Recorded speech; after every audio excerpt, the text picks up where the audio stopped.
जब हनुमान जी को पूर्ण रूप से यह विश्वास हो गया कि जो सामने चैत्य प्रसाद में बैठी हुई स्त्री कोई और नहीं बल्कि सीता जी ही हैं, तो उन्हें बहुत प्रसन्नता हुई।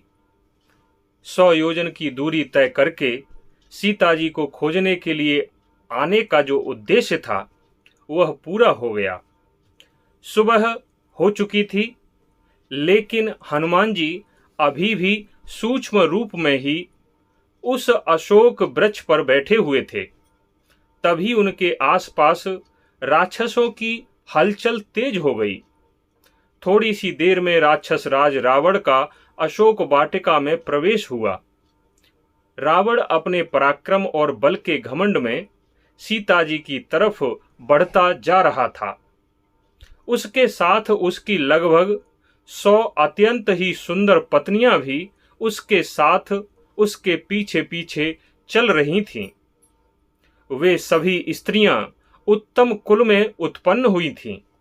वे सभी रावण के पराक्रम और बल पर मोहित थीं, इसलिए रावण को बहुत प्रेम करती थीं। हनुमान जी को समझ आ गया था कि यह वीर योद्धा कोई और नहीं रावण ही है, और रात में जो अंतःपुर में सुंदर सुंदर स्त्रियां सोई हुई थीं, वे सभी स्त्रियां ही रावण के साथ थीं, क्योंकि वे सभी रावण की पत्नियां थीं। अशोक के पत्तों में छिपे हुए हनुमान जी चुपचाप सब कुछ देख रहे थे। उधर सीता जी श्री राम को याद करते हुए बड़े दुख में आंसू बहाती हुई सभी राक्षसों से घिरी हुई उस गोलाकार 1000 खंभों पर रखी हुई उस छत के नीचे बैठी हुई थी, अर्थात चैत्य प्रसाद में बैठी हुई थी।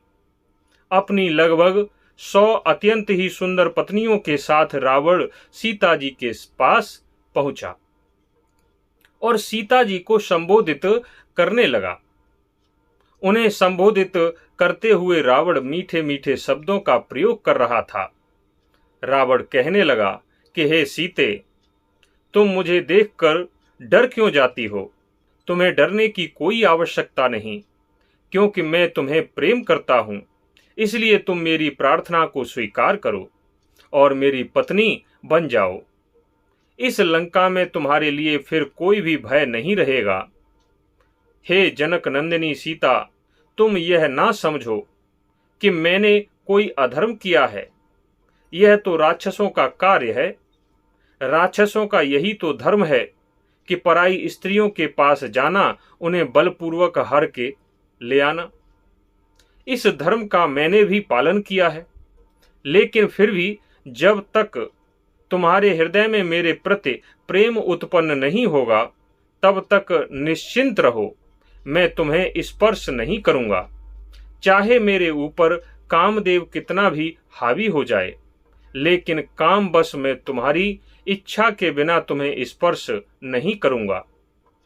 इसलिए हे सीते, तुम्हें दुख से व्याकुल होने की आवश्यकता नहीं है, बल्कि मैं तुमसे प्रेम की भीख मांग रहा हूं।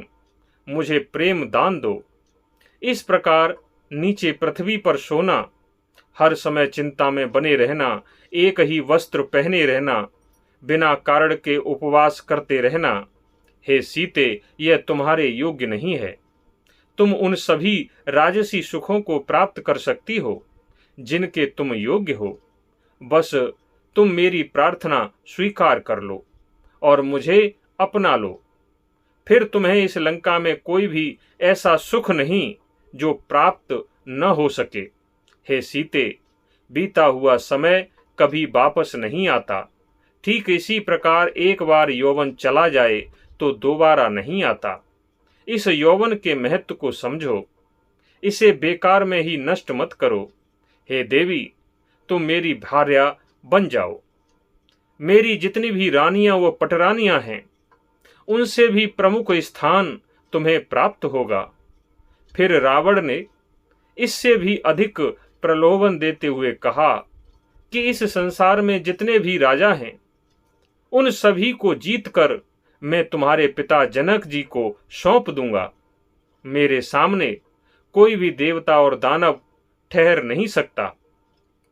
इसलिए हे सीते, तुम मुझे स्वीकार करो। तुम्हारे एक बार हाँ करते ही तुम्हारी यह दयनीय अवस्था दूर हो जाएगी।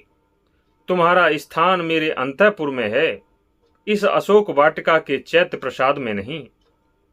मुझे स्वीकार करते ही तुम इस लंका में इच्छानुसार कहीं भी विचर सकती हो।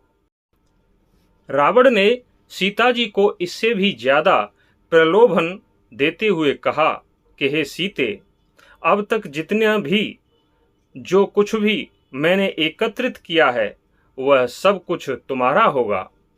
उसके बाद सीता जी को डराते हुए रावण कहने लगा कि तुम राम की चिंता क्यों करती हो? राम ने तो विजय की आशा ही त्याग दी है। वे दोनों भाई तो वन वन घूम रहे होंगे। उस वन में उनके पास है भी क्या? अब तो ऐसा लगता है कि उन्होंने कहीं जीवन ही न त्याग दिया हो। हे सीते, राम की और मेरी कोई बराबरी नहीं है। राम बल से, पराक्रम से, धन से, तेज से, यश से किसी भी क्षेत्र में मेरे बराबर नहीं है। इसलिए तुम अपनी जिद को त्यागो और मुझे अपना लो।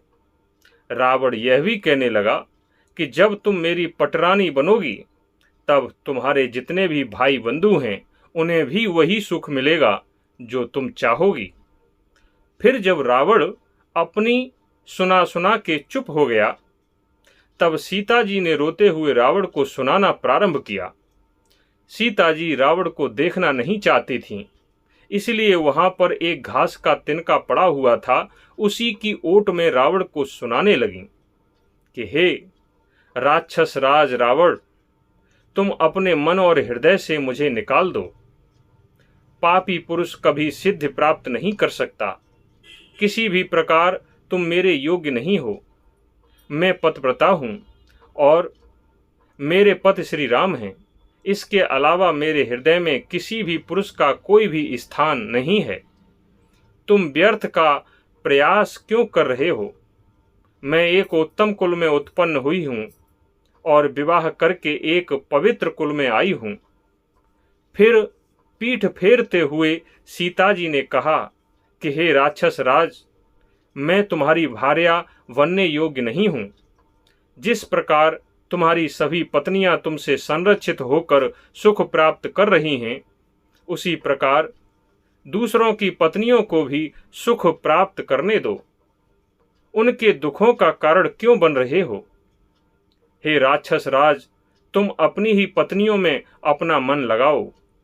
हे राक्षस राज, यदि तुम्हारा ऐसा ही व्यवहार रहा तो तुम्हारे साथ यह लंकापुरी भी शीघ्र ही नष्ट हो जाएगी और तुम्हारे नष्ट होने पर सभी को प्रसन्नता ही होगी।